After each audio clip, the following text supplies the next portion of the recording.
자, 그러면 주요 공정별 배출 이동량 산정 방법을 빠르게 말씀드리도록 하겠는데요. 여기서는 주요 공정에 대해서만 좀 말씀드리도록 하겠습니다. 가장 많이 사업장에서 아마 이제 배출량을 산정하셔야 될 부분이 저장 탱크, 배관, 혼합 반응 코팅, 그리고 환경오염 방지 시설 등일 것입니다. 주요 공정별 우선순위를 파악하셔가지고 해당 산정 방법에 대해서 지침서를 활용하셔서 산정하시기 바랍니다. 여기서 중요한 부분은 공학적으로 계산해야 되는 사항은 앞서 말씀드린 바와 같이 워크시트나 산정 프로그램을 이용하셔서 산정을 하시기 바랍니다. 왜냐하면 공학적 계산법은 인자들을 다 확인해서 넣는 과정에서 틀리는 경우도 있거든요. 그러니까 인자들을 다 확인하셨음에도 불구하고 곱하고 나누는 과정에서 틀리시는 경우가 있기 때문에 꼭 워크시트, 엑셀로 된 워크시트입니다. 값만 넣으면 배출량이 산정이 되는 워크시트가 있는데요.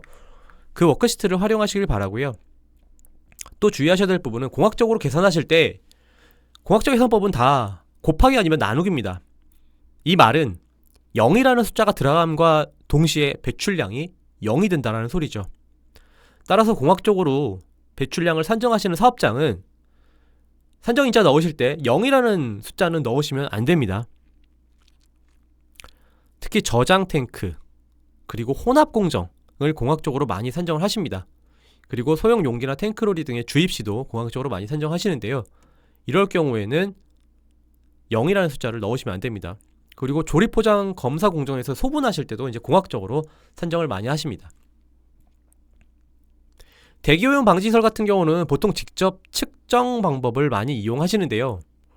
여기서도 주의하셔야 될 부분이 대기오염 방지시설에서 측정되지 않는 물질을 우리 사업장에서 이 물질은 안 나가는구나 라고 오해하시는 경우가 있습니다. 즉 분석 대상 물질이 아니라서 없는 건데 이 물질이 없구나 라고 해서 배출이 안 되는구나 라고 오해를 하시는 경우가 있습니다.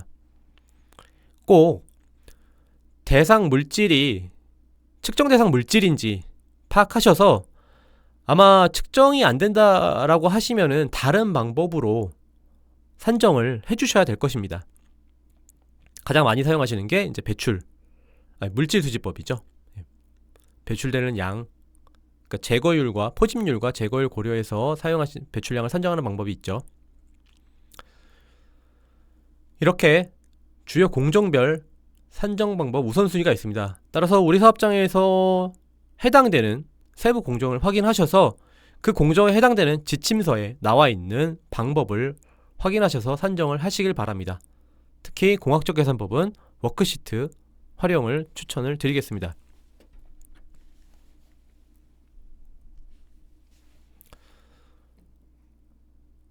주요 공정 개요를 좀 말씀드리겠습니다.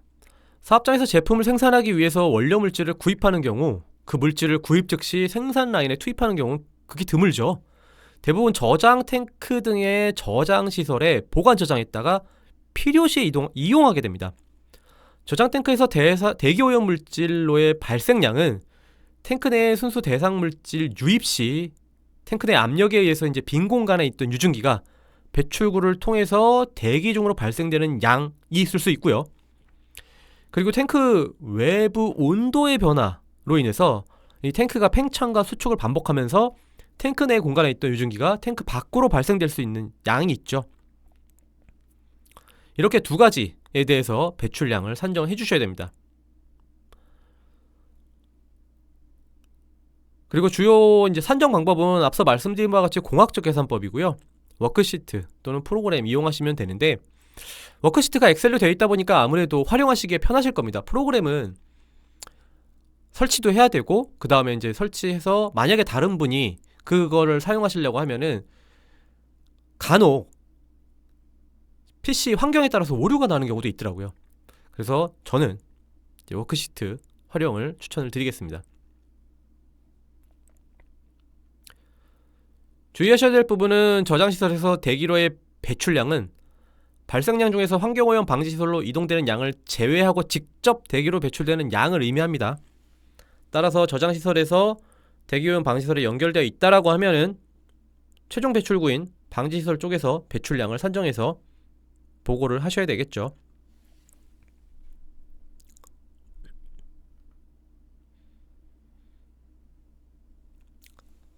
저장시설에서의 배출량 산정 절차는 다음과 같습니다. 저장시설의 종류, 부피 등의 재원 정보를 확보하고 대상 물질의 구입량, 증기압, 분자량 등 물질 정보를 또 확보하셔야 됩니다. 그리고 저장물질 유입 시 대기로의 발생량과 호흡 시 대기로 발생량 각각 산정하신 다음에 환기장치의 포집 그리고 대기오염 방지시설의 제거 효율을 고려해서 최종적으로 배출량을 산정해 주셔야 됩니다.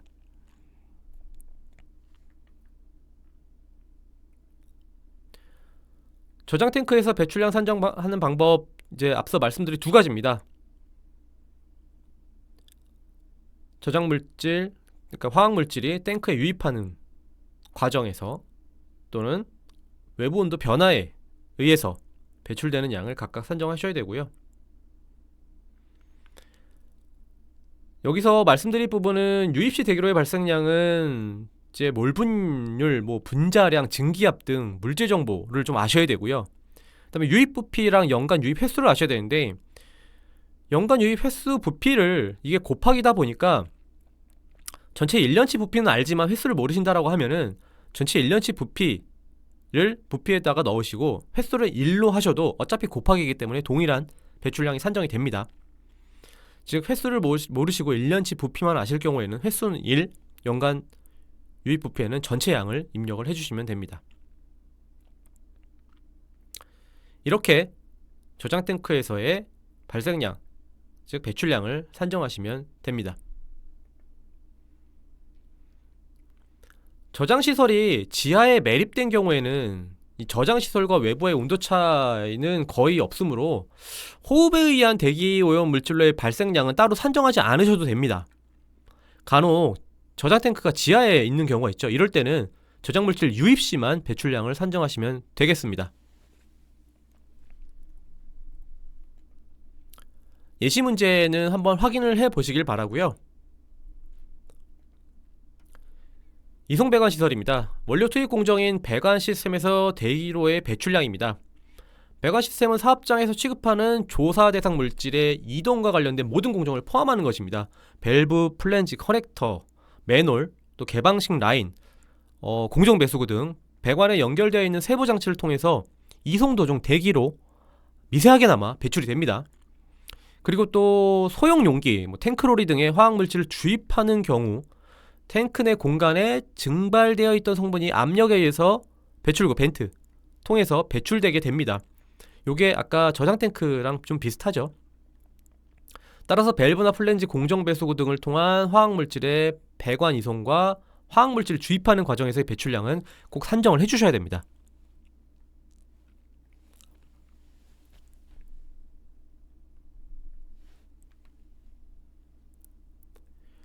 배관 시스템에서 배출량을 산정하실 때는 지침서를 보시면 이렇게 배출 계수가 좀 구분되어 있습니다. 어떠한 배출 계수를 적용하느냐에 따라서 배출량이 굉장히 달라질 수 있습니다.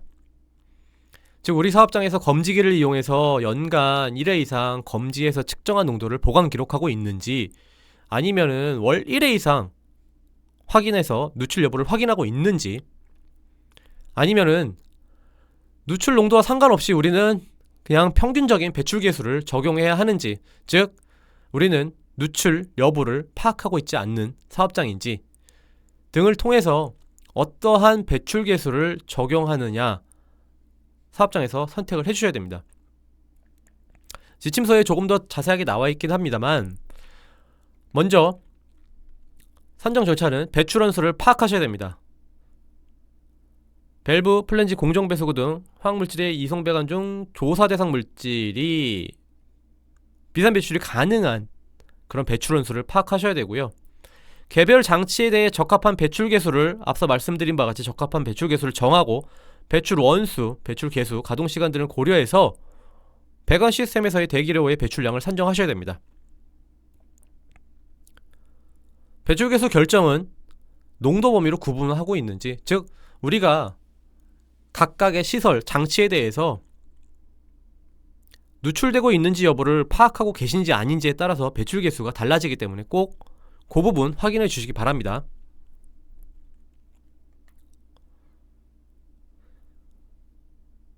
우리 사업장에서 있는 배출 개수의, 즉 배출 원수 먼저 파악을 하셔야 되는데, 사업장에서 밸브가 몇 개인지, 뭐 플랜지가 몇 개인지, 펌프, 커넥터, 맨홀, 압력, 안전 밸브 등 세부 장치 개수를 파악하셔야 됩니다. 아마 사업장 규모가 큰 사업장은 이 개수 파악하시는데 조금 어려우실 수가 있습니다. 예를 들어서 밸브에 부착된 플랜지, 뭐 펌프에 부착된 밸브, 플랜지 연결부, 개방식 라인, 공정 배수구, 압축기에 포함된 밸브, 플랜지 등 부속 장치들도 별개의 장치 개수로 산정해 주셔야 됩니다. 단 배출원수 파악 시 배관 시스템 내의 조사 대상 물질 농도가 0.1% 이상인 경우, 그리고 취급 조건에서 증기압이 0.1 이상인 경우에만 산정 대상에 포함시킵니다.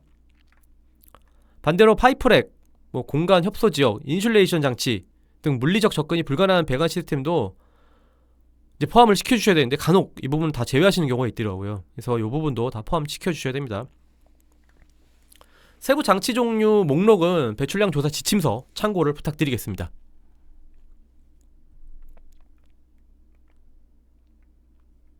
배출 개수를 결정하는 방법입니다.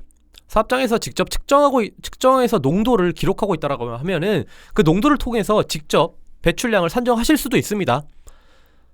그런데 농도를 단순히 범위에 따라서 또는 농도가 아니라 누출되고 있는지 없는지 여부만 확인하신다라고 하면은 배출 개수를, 다른 배출 개수를 쓰셔야 되고요. 단순히 장치만 파악하고 있다라고 하시면은 평균 배출 개수를 쓰셔야 됩니다. 아래로 내려갈수록 배출 개수가 높아집니다. 이송배관에서 배출량 산정 방법은 조성비, 배출 원수, 배출 개수, 그리고 연간 조업 시간을 통해서 배출량을 산정합니다.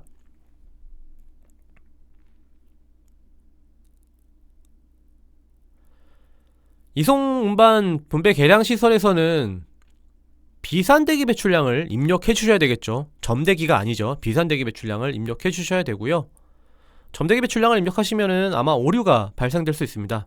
따라서 이송배관 쪽에서는 점대기 배출량을 비산대기 배출량을 입력해 주시길 바랍니다. 예시 문제 한번 확인해 보시길 바라고요.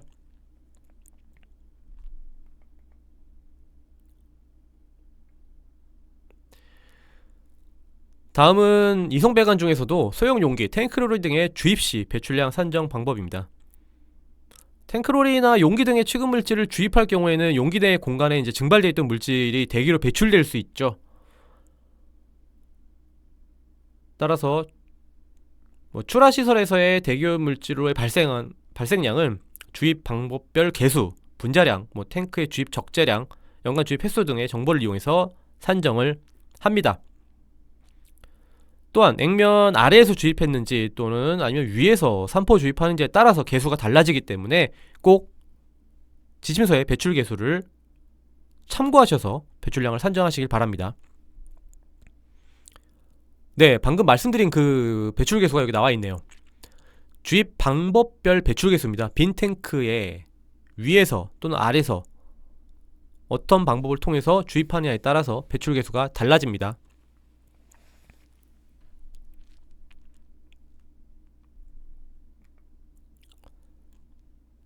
네, 탱크로리 선적 시 톨루엔의 대기로의 배출량, 발생량 산정 방법입니다. 이 부분 꼭 한번 확인해 보시길 바라고요. 다음은 사업장에서 가장 많이 이제 산정을 하는 혼합 공정입니다.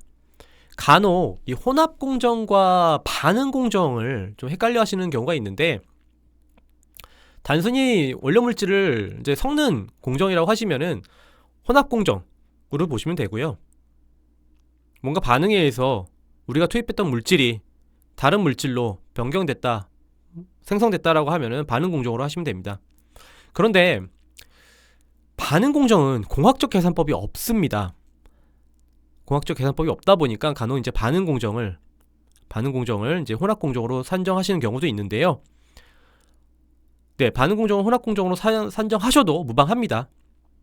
그리고 반응기를 썼다라고 해서 무조건 반응 공정이 아닙니다. 반응기를 썼다라고 해서 무조건 반응 공정이 아니고요. 반응기에서 단순 혼합을 하신다라고 하면은 혼합 공정으로 산정을 해주시길 바랍니다. 혼합 공정에서의 공학적 계산법을 산정하시기 위해서는 꼭 워크시트나 TRI 윈 사용을 부탁드리겠습니다. 그리고 혼합 공정에서 혼합하는 과정에서 이제 물리적 성능 과정에서 대기로 발생될 수 있는데, 우리는 혼합기가 완전히 밀폐되어 있고 더 이상 어디로 나갈 데가 없다, 다 방지를 통해서만 나간다라고 하면은 혼합 공정에서는 발생량만 산정하시고 최종 배출량은 대기오염 방지시설 쪽에서 최종 배출량을 산정하시면 되겠습니다.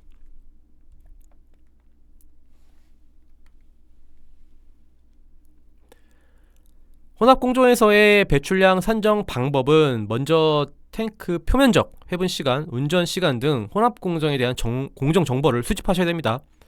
그리고 혼합 공정에서 사용되는 조사 대상 화학 물질의 조성 분자량, 증기압 등 그 물질의 물질 정보를 확보하셔야 됩니다. 이를 통해서 혼합 공정에서의 배출량을 산정하시면 되겠습니다. 혼합 공정은 회분 공정과 연속 공정으로 나눠지기 때문에요. 이렇게 회분 공정인지 아니면은 연속 공정인지 구분해서 배출량을 산정하시길 바랍니다.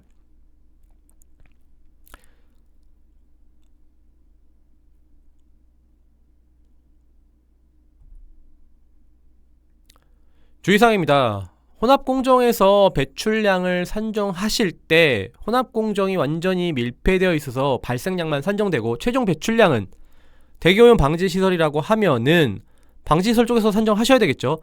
그런데 그게 아니라 혼합 공정에서 우리는 일부 비산되는 양이 있다라고 하면은 혼합 공정에서의 비산대기 배출량을 입력해 주셔야 됩니다.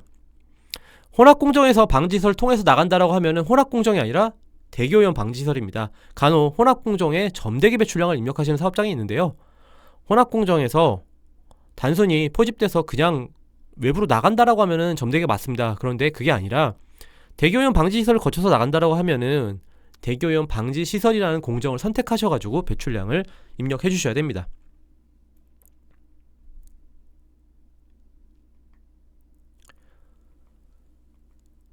혼합 공정을 사용해서 이제 혼합 공정에서의 배출량 산정하실 때 보시는 바와 같이 혼합 시간, 혼합 횟수 여러 가지 산정 인자를 통해서 배출량을 산정하십니다. 그런데 여기서 가장 사업장에서 문의를 많이 하시는 것 중에 하나가 바로 이 풍속입니다. 풍속. 혼합하는 과정에서 얼마나 많은 양이 외부로 발생되는지, 배출되는지, 즉 방지시설 통해서 나가는지를 확인하시려면은 저 풍속에 꼭 들어가야 됩니다. 그런데 풍속 자체를 모르시는 경우가 많아서 보통 이제 RPM을 말씀 많이 드리는데, 풍속을 모르시는 경우에는 이제 교반계 선속도를 이용해서 저 풍속을 산정하시길 바랍니다. 선속도는 아래 나와 있는 식을 통해서 산정하시면 되는데, 주의하실 사항은 선속도 지금 나와 있는 식 자체가 단위가 다르죠. 풍속은 km/s고요. 선속도 나와 있는 식은 m/s입니다. 따라서 꼭 단위 환산하셔가지고 입력을 해주셔야 됩니다. 풍속을 잘못 넣으시면은 정말 배출량이 엄청 많이 나오거나 또는 엄청 작게 나올 수가 있습니다. 따라서 풍속 산정하실 때 단위 환산 꼭 잘 해주셔야 됩니다.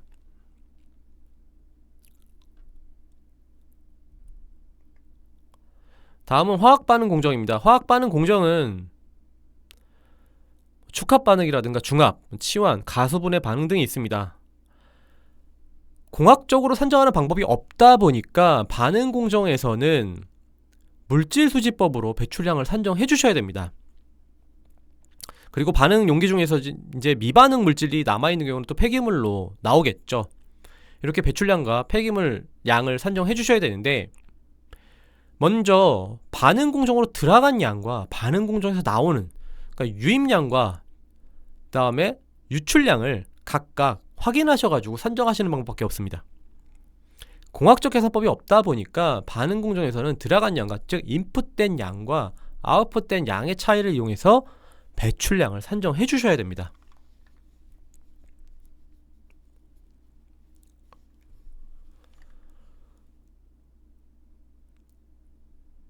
대기오염 물질로의 발생량을 산정하실 때는 폐수가 발생되냐 안 되냐에 따라서도 값이 달라질 수 있기 때문에 꼭 산정 방법을 확인하셔가지고 산정을 부탁드리고요. 연간 투입량과 연간 유출량의 차이를 이용해서 하시는 거기 때문에 단순 반응, 한마디로 그냥 단순 혼합이면은 반응 공정이 아니라 혼합 공정에서 배출량을 산정하시길 바랍니다.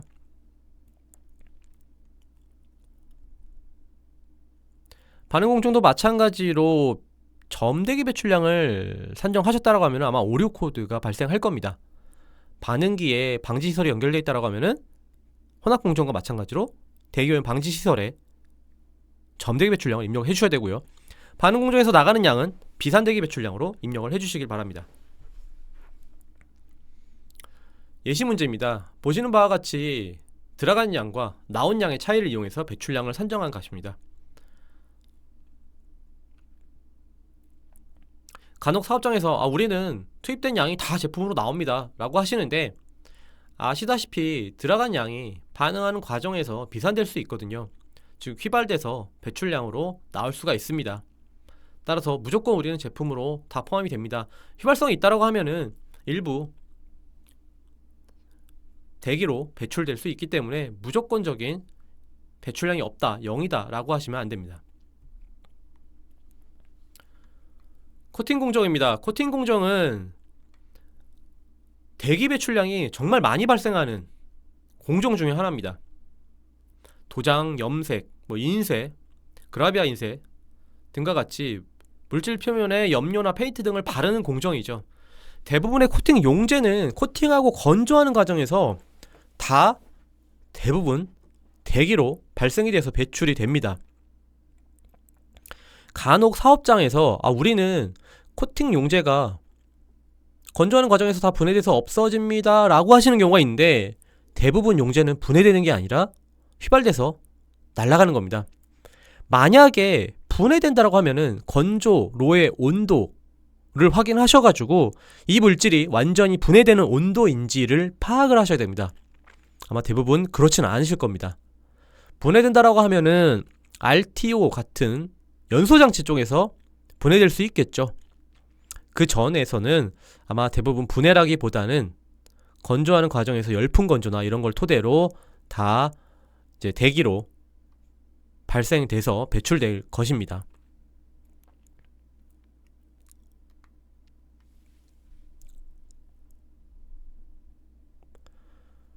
코팅 공정도 연간 유입량과 유출량을 토대로 배출량을 산정하셔야 되는데요. 앞서 말씀드린 바와 같이 용제는 제품으로 들어가지 않죠. 코팅하고 건조하는 과정에서 다 발생이 됩니다, 대기로.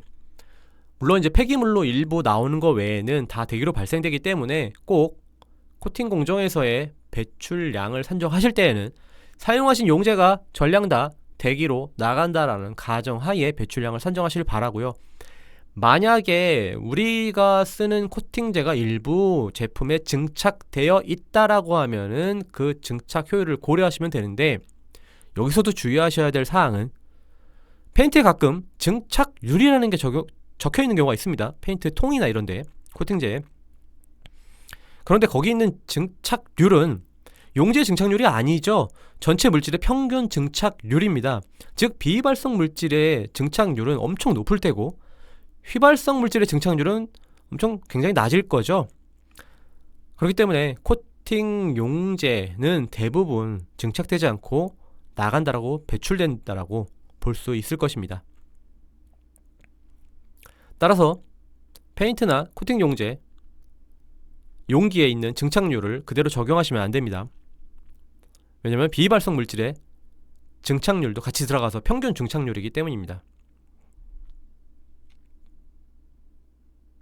산정 방법은 물질수지법을 통해서 산정하시면 되겠습니다. 마찬가지로 코팅 공정에서도 비산대기 배출량과 그리고 대기오염 방지시설의 점대기 배출량이 나올 수 있겠죠. 코팅 공정에 점대기, 비산대기 둘 다 입력하시면 안됩니다. 물론 그런 경우가 간혹 있습니다. 코팅 공정에 후드가 있고 그 후드를 통해서 그대로 외부로 나가는 경우가 간혹 있더라고요. 이럴 때는 점대기, 비산대기 둘 다 입력하시는 게 맞습니다. 방지시설이 없는 코팅 공정 같은 경우는요. 그런데 그게 아니고서야 방지시설이 연결되어 있다고 하면은 꼭 점대기 비산대기를 나눠서 비산대기는 코팅 공정, 점대기는 대기오염 방지시설을 선택해서 입력하시길 바랍니다. 예시 문제 한번 꼭 확인해 보시길 바라고요. 다음은 열처리 공정입니다.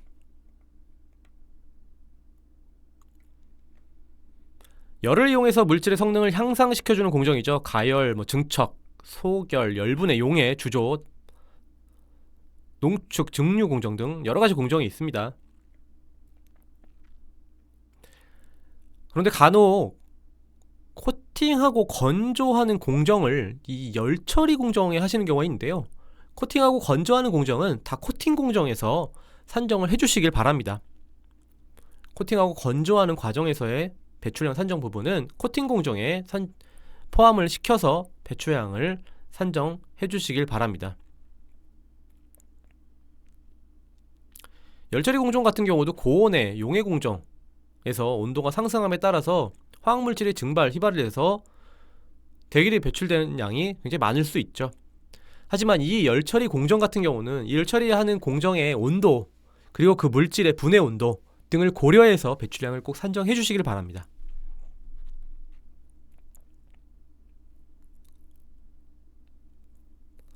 산정 절차는 다음과 같이 연간 유출입량 그리고 배출계수가 있는 일부 물질 같은 경우는 배출계수를 확인하실 수가 있고요.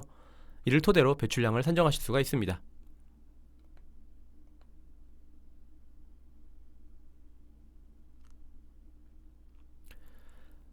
산정 방법입니다. 측정값이 없는 경우와 발생량이 직접 측정되는 경우가 있는데요. 발생량을 직접 측정하는 경우는 거의 드물죠. 그렇다 보니까 물질수지나 배출계수가 있는 물질 경우는 배출계수법을 이용해서 배출량을 산정합니다.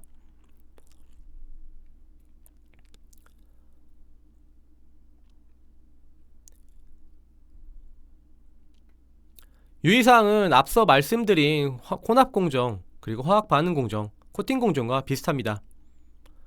열처리 공정에서의 비산대기 그리고 방지시설 통해서 나간다라고 하면은 대기오염 방지시설에서의 점대기 배출량으로 입력을 해주시면 됩니다.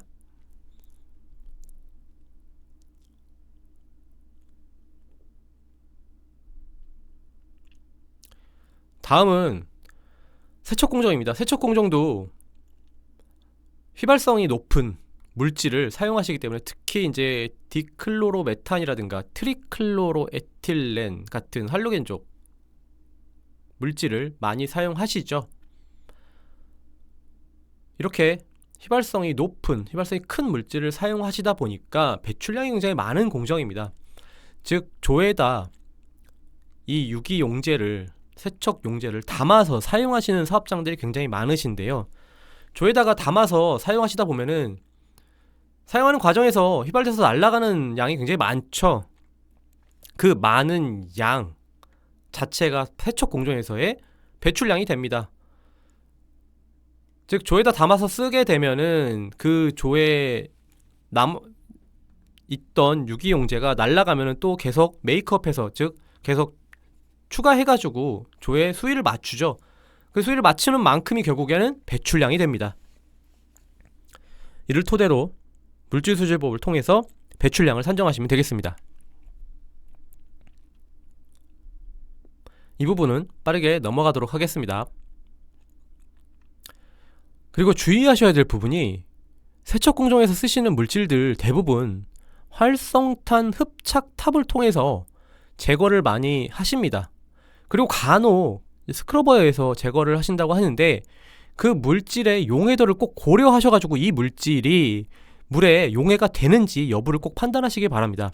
간혹 스크러버에서 용해되지 않는 물질을 우리는 스크러버에서 제거합니다, 흡수탑에서 제거합니다 라고 하시는 경우가 있는데 꼭 용해가 되는지 여부를, 얼마나 용해가 되는지 여부를 판단하셔가지고 적용하시길 바라고요. 활성탄 흡착탑 같은 경우에는 꼭 활성탄이 얼마나 사용되는지 교차 용량까지 고려해서 배출량을 산정하시길 바랍니다. 그 오류가 가장 많이 발생하는 게 이 세척공정과 코팅공정에서 가장 많이 발생합니다. 아무래도 유기용제가 많이 대기로 발생되기 때문에 그런 것 같은데요. 대기오염 방지시설에 어떻게 보면 제거 효율을 넘어서는 효율을 적용하시는 사업장이 굉장히 많습니다. 그 부분 꼭 주의하시길 바랍니다. 분리정제 공정입니다. 여기서부터는 빠르게 좀 넘어가도록 하겠습니다. 분리정제 공정은 두 가지 이상의 물질이 섞여있는 경우 이제 여과나 분리공정, 정제, 추출 등을 통해서 각각의 물질로 분리하는 공정이죠. 분리할 때 증발, 휘발로 인해서 대상 물질이 대기 중으로 배출되거나 용제를 포함하는 폐기물이 발생될 수도 있죠. 또한 이제 고액 분리의 고상, 잔사물이 폐기물로 발생되기도 합니다.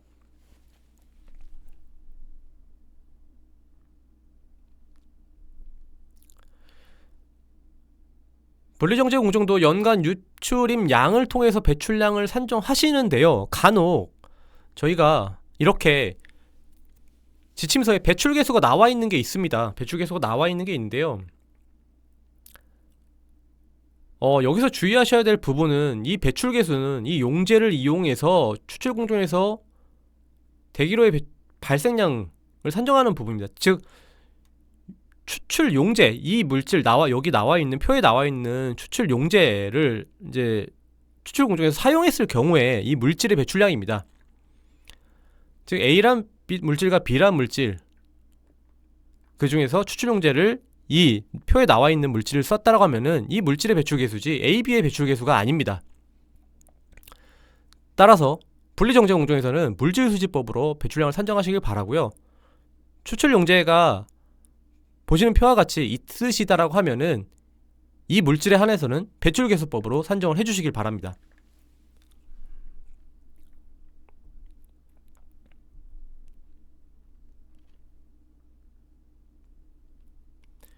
예시 문제에서도 나와있듯이 추출 용제로 아세트산 에틸을 사용합니다 라고 했을 때 이 아세트산 에틸의 배출량 산정 방법입니다.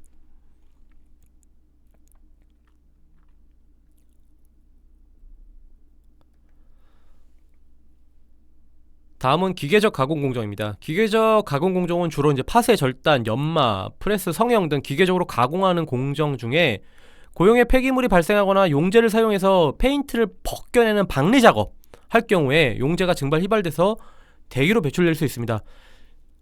기계적 가공 공정은 박리하시는 경우에는 꼭 이 공정으로 선택을 해주셔야 됩니다. 간혹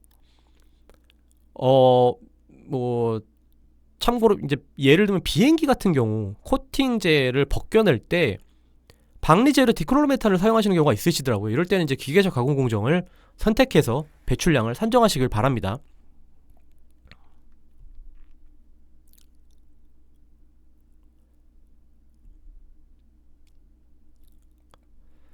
산정 방법은 직접 측정하는 방법과 그리고 이제 사용하시는 양이 대부분 박리하시는 경우에는 그 물질의 휘발성이 굉장히 크고 높고 대부분 박리하는 과정에서 휘발 증발돼서 대기로 배출됩니다.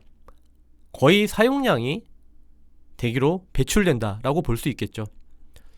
직접 측정하지 않는 이상은 사용하신 양이 거의 다 발생량으로 보고 배출량을 산정하시면 되겠습니다.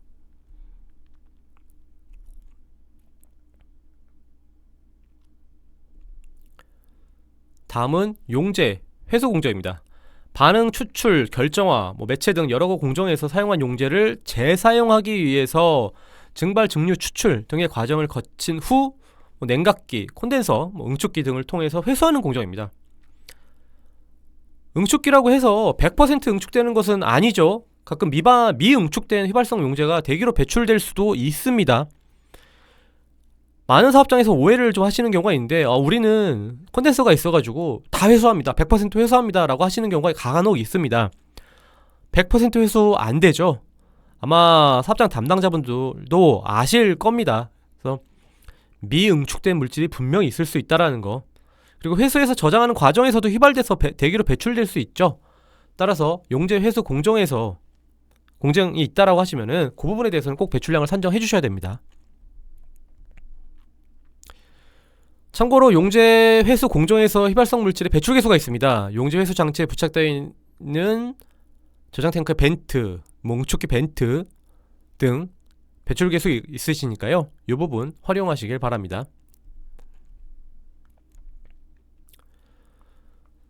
조립 포장 검사 공정입니다. 조립 포장 검사 공정에는 제품을 조립하거나 병캔 등 저장 용기에 넣어서 포장하는 공정입니다. 조립 공정에서 사용되는 접착제 등에서 조사 대상 화학 물질이 증발 또는 휘발돼서 대기로 배출되거나 제조된 휘발성 화학 물질을 용기에 담는 과정에서 대기로 배출될 수 있겠죠.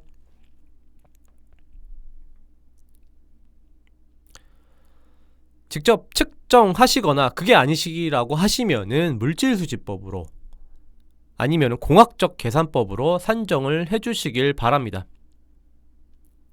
특히 소분 공정은 제품을 저장 용기에 이제 넣어 포장하는 공정입니다. 저장 용기 내에 대상 물질 유입 시 유입하는 과정에서 증발한 물질이 압력에 의해서 유입구를 통해서 대기로 발생되는 것을 공학적으로 산정이 가능하십니다.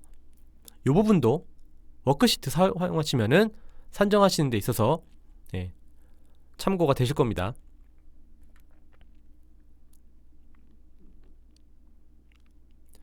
산정 방법은 직접 측정, 공학적 계산법 등이 있습니다.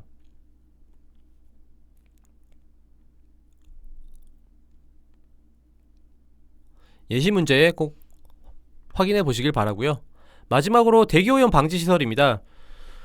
대기오염 방지 시설은 공정에서 대기로 발생하는 각종 분진 또는 화학 물질을 처리하는 시설이죠. 각 공정에서 발생된 대부분의 대기 오염 물질들은 흡수, 흡착, 연소 시설 등을 통해서 처리된 후 대기로 배출됩니다. 주요 산정 방법은 아무래도 직접 측정법이겠죠. 그 다음에 이제 물질 수지법, 또한 플레이어 스택에서의 탄화수소 배출량을 이용하는 배출계수법 등이 있습니다. 따라서 환경부에서 제공하는 환경부 화학물질 안전원에서 제공하는 배출량 산정 워크시트 그리고 프로그램 이용해서 산정을 하시면 되겠습니다.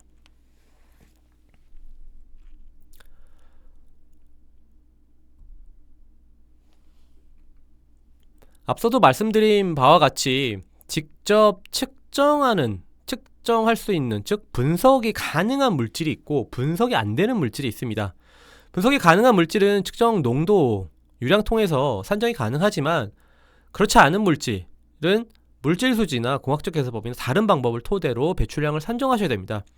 간혹 THC 농도 가지고 물질별로 이제 구분해서 산정하시는 경우가 있는데 THC 농도로 산정하시면 안 되고요.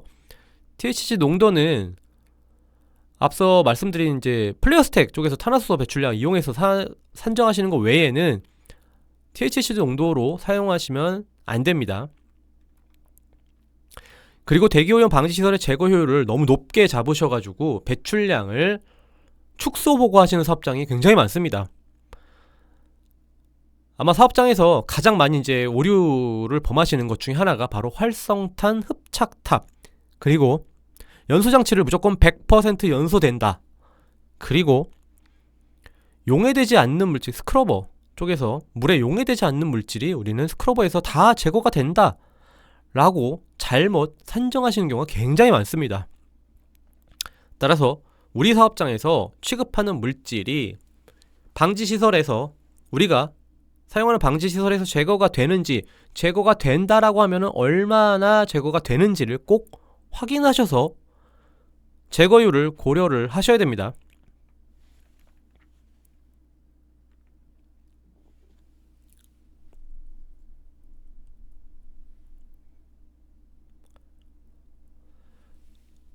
간혹 플레이어 스택에서 배출량 산정하시는 경우가 있는데요. 플레이어 스택에서 배출량 산정 시 이제 배출계수법으로 활용하실 수가 있습니다. 먼저 조사 대상 물질의 분자량이나 탄소수, 메탄의 분자량 등을 물질 정보를 확보한 다음에 배출계수, 발열량, 가동시간 등을 이용해서 배출량을 산정하시면 됩니다.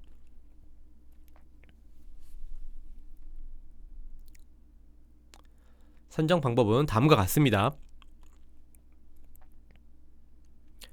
다시 한번 말씀드리지만 직접 측정법 꼭 단위 환산 해주셔야 되고요. 샘스 데이터 활용하실 거면은 배출원이 동일한지 여부 꼭 확인해 주셔야 됩니다.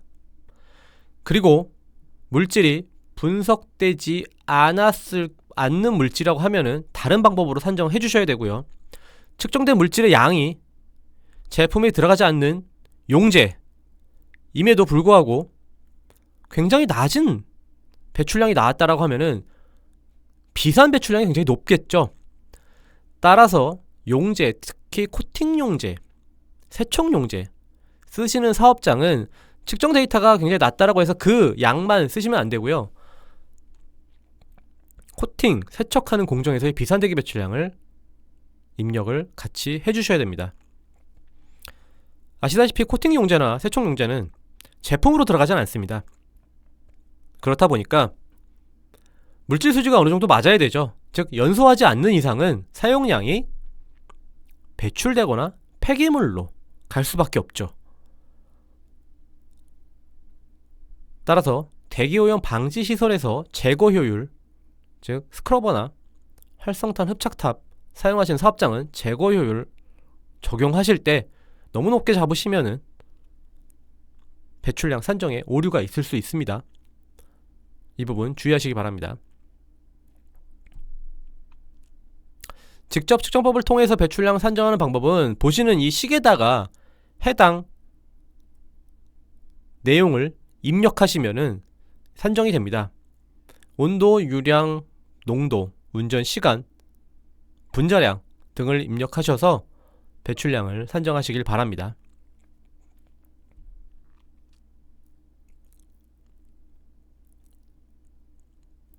활성탄 흡착탑 같은 경우는 제거된 양만큼이 결국에는 폐기물로 가야 되겠죠. 즉 활성탄 흡착탑의 제거율을 높게 잡으시면은 그 높은 만큼이 폐기물로 발생이 되고 그 폐기물 양을 보고하심과 동시에 폐기물 처리 업체가 그 양을 받아서 8월달에 보고를 합니다. 따라서 제거율을 높게 잡으셔가지고 폐기물 양이 많이 발생되게 되면은 폐기물 처리 업체가 받아서 보고하실 때 오히려 양이 너무 많다라고 해서 8월달에 이의를 제기하시는 경우가 있습니다.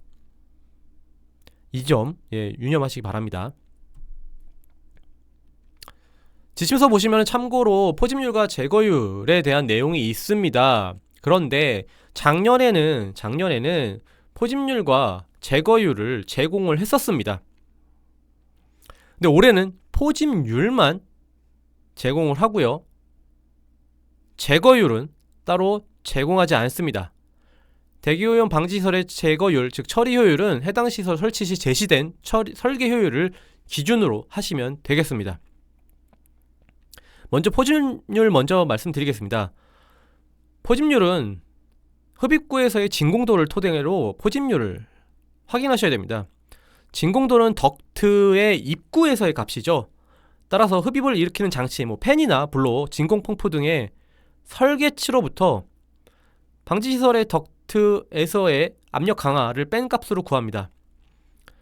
만약 대기오염 방지 시설과 배관의 압력 강화를 모르는 경우는 흡입을 일으키는 장치, 팬, 블로, 펌프 등의 진공도의 20%를 덕트 입구에서의 진공도 값으로 합니다.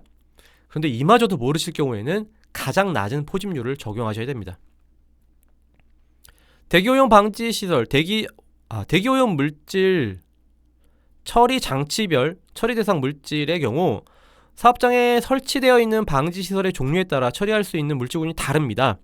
따라서 우리 사업장에 설치되어 있는 대기오염 방지시설이 어떠한 물질군을 처리할 수 있는지 꼭 확인하셔서 배출량을 산정하시기 바랍니다. 간혹 물에 용해되지 않는 물질 또는 용해도가 낮은 물질을 세정집진기에서 8, 90% 저감된다 라고 산정하시는 사업장이 있습니다. 이는 오류에 해당될 수 있으니 산정 시 주의하시기 바랍니다. 그리고 활성탄 흡착 장치도 마찬가지죠. 가스성 유기화 물질을 엄청나게 많이 저감한다 라고 하실 때는 꼭 활성탄의 교체 주기, 교체량 등을 고려하시길 바랍니다.